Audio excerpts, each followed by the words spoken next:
Honeybees are a vital part of Earth's ecosystem. About 80% of all the food we eat is affected by bees.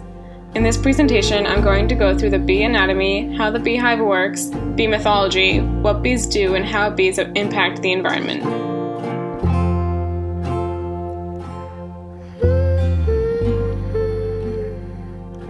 Every part of the bee's anatomy is important to how it functions. Honeybees, or bees that live in colonies, are industrious, organized, and intelligent. They work diligently all summer in order to produce enough food to survive the winter. A bee's body is covered in fuzzy hair which collects pollen and helps regulate body temperature. The bee's body has three sections: the head, the thorax, and the abdomen. The brain is a fraction of the size of the bee's head. No scientist can understand how a brain so small can perform incredibly complex tasks that would normally require a bigger brain. Everything on the exterior of the bee's body is made for collecting pollen.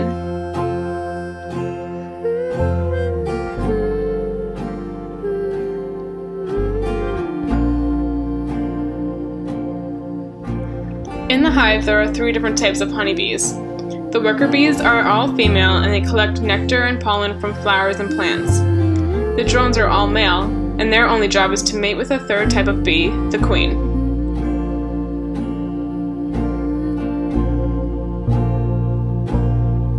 The queen is the only female bee in the hive that is fertile, and she lays all of the eggs that populate the hive.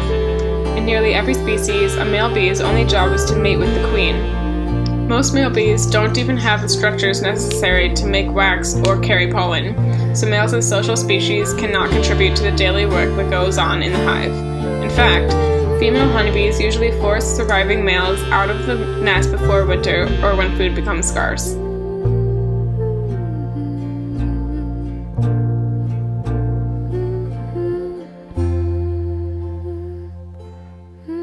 A queen honeybee lays thousands of eggs in her lifetime.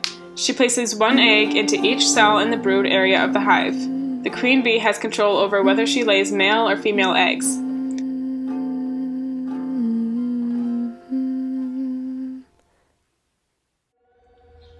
Once the eggs hatch, the youngest worker bees in the hive take care of them.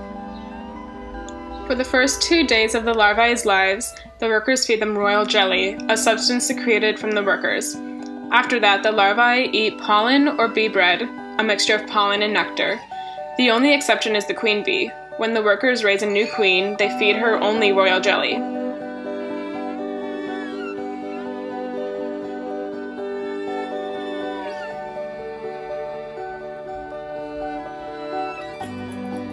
Here's a review.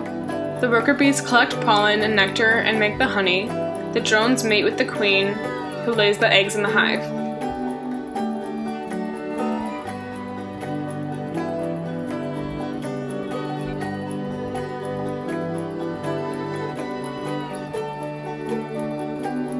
The honeybee starts the honey-making process by visiting a flower and gathering some of its nectar. Many plants use nectar as a way of encouraging honeybees to stop at the flower. In the process of gathering nectar, the insect transfers pollen grains from one flower to another and pollinates the flower.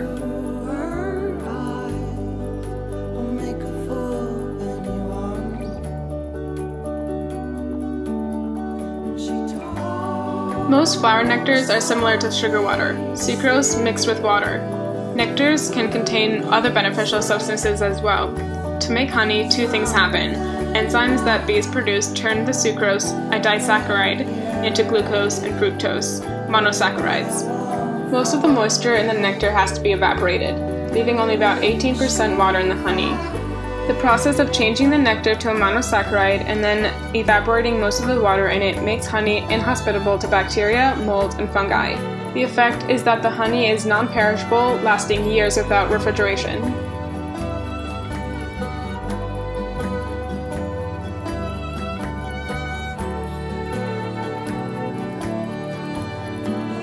In many different ancient cultures, the bee was believed to be the sacred insect that bridged the natural world to the underworld.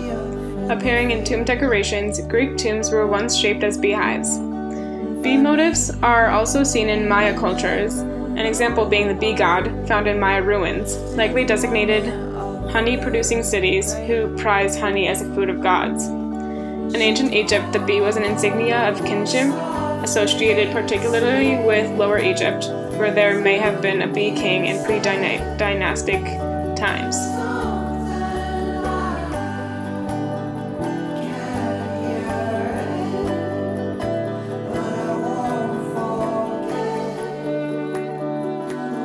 Now I'm going to talk about how honeybees actually impact our environment.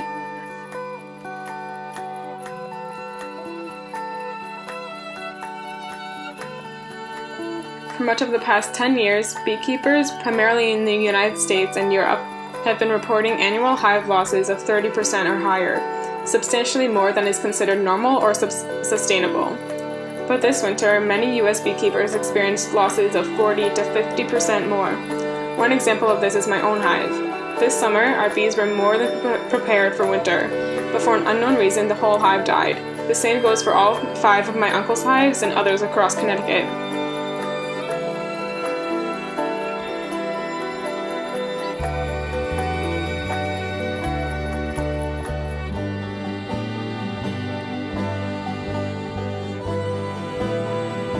The world's most widely used type of insecticide, neonicotinoids, are one of the leading suspected causes of colony collapse disorder.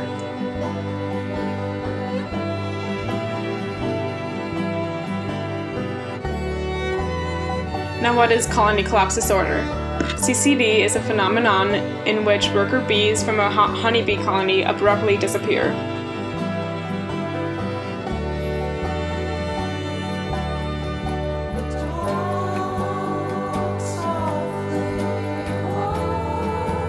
Scientists and regulators have grown increasingly concerned about the impact of colony collapse disorder on the world's food supply, given that the majority of the planet's 100 most important food crops depend on insect pollination.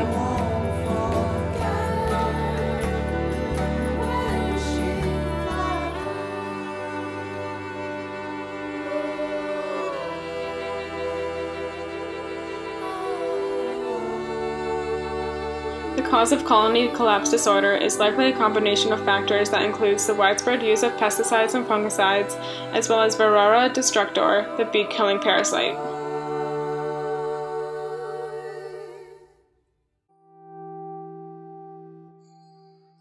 In the US, neonicotinoids are currently used on about 95% of corn and canola crops, the majority of cotton and sugar beets, and about half of all soybeans. They're all used on the vast majority of fruit and vegetable crops, including apples, cherries, peaches, oranges, berries, leafy greens, tomatoes, and potatoes.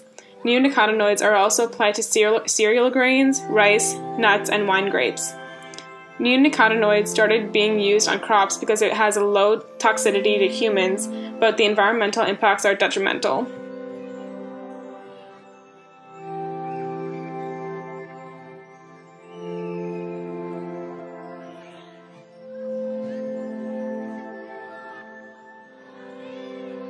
If the downward trend in bee population continues, every plant that relies on bees to pollinate will die off.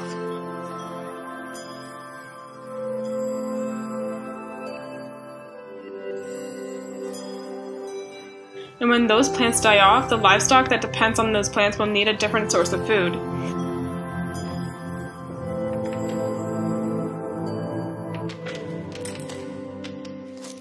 If the bees disappear, the human race won't go with them, but the world will see extreme economic strain from having to find alternative food sources, and most of the fruits and vegetables we love will be gone.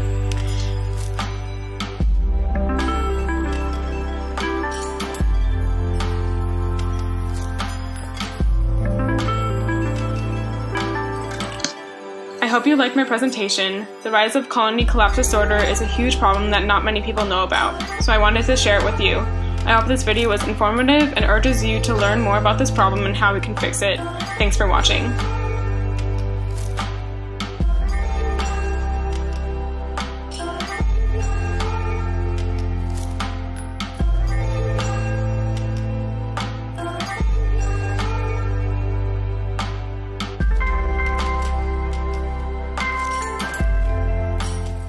What made you want to start a beehive?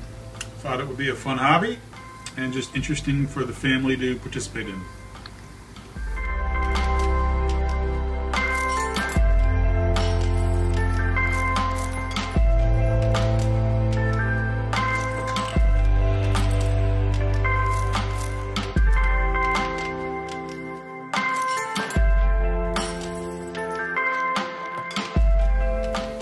Why do you think our bees died this winter? I don't really know for sure, but there didn't seem to be a lot of dead bees in the hive, so maybe it wasn't strong enough of a hive to survive the winter. What do you think will happen if the bees go extinct? No more crops. What? No more crops.